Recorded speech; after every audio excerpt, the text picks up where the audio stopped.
watching that betting show. Also watching what you bet tonight. Florida State in a bounce-back situation, Teddy. If you had a ticket holding Florida State on Saturday versus Carolina, didn't feel that well. About a 20-point loss there in Chapel Hill. They get a much easier foe tonight at home versus Notre Dame. Line opened up offshore, Teddy, 12.5, 13s. Now we're seeing it creep back there. Pinnacle showing 11s, some 12s still on the board, 11.5s also. Total of 140, moneyline split plus 635, minus 850. But a nice situation to get back into. And if one thing we know about Notre Dame, Teddy, versus the ACC, money burners, certainly, but Florida State looking to get back on the hot seat tonight versus those Notre Dame Fighting Irish.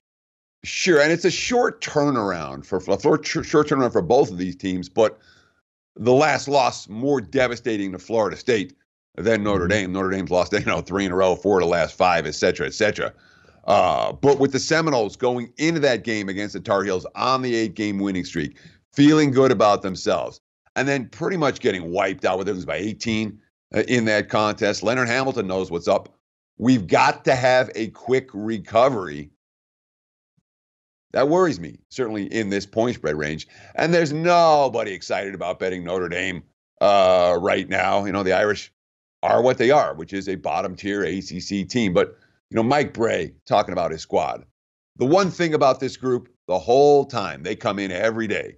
They are really coachable. I think our leadership has been great.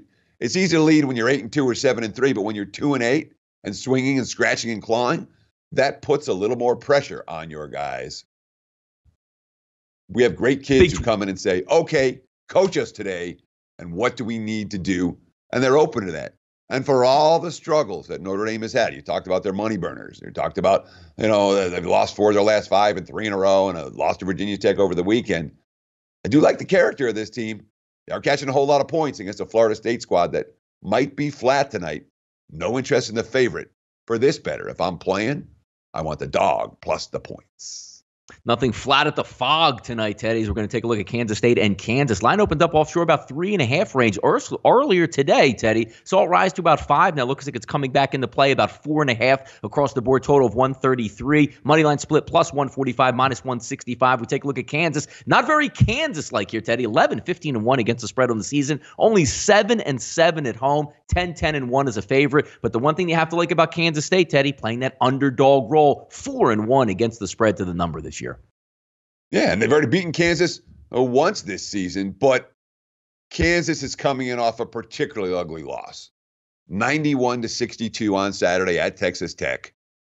Now they're 2 games behind in the Big 12. Remember, this team has won, 14 consecutive Big 12 titles, at least a piece of that. They're 2 games behind K-State in the standings right now. That matters. That's meaningful. And, of course, the quote from Dedrick Lawson, the junior forward, sometimes a loss can be a blessing in disguise. And hopefully this is one. Obviously an ugly showing against that Red Raider defense over the weekend. Lawson was the only guy in double figures in that ballgame. Of course, he leads the Big 12 in scoring. He leads the Big 12 in rebounding. 16 double-doubles. The guy is a monster. And Kansas State, they haven't won in Lawrence since 2006. It's been a long time. To put it mildly, for that. They already won the first meeting between these two teams. I can understand why the money has come on the Jayhawks, even though, let's be real, Kansas State's the more experienced team, the veteran squad. They've been winning on the highway. Frankly, they may well be the better of these two teams. They played like they were the better of the two teams, and they're catching points tonight. I understand the spot for Kansas. It's circle the wagons time off a bad loss, in revenge against an in-state rival. I'm just not convinced Kansas is the better of these two teams, which means I'm not laying points with the Jayhawks this evening.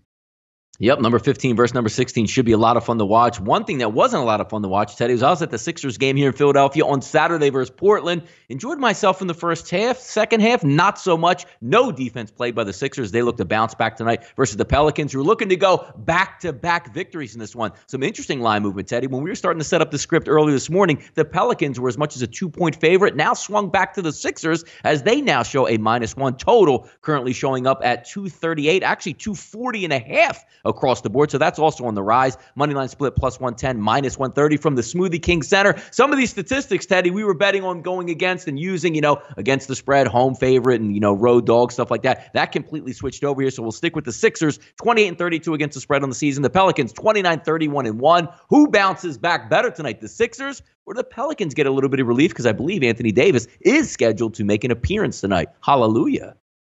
Well, the Pelicans aren't looking to bounce back. They're looking to start a winning streak.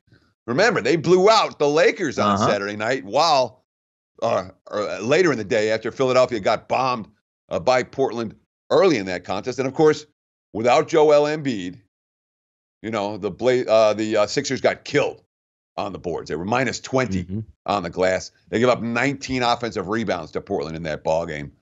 Jimmy Butler, quote, "We made some shots, we missed some shots.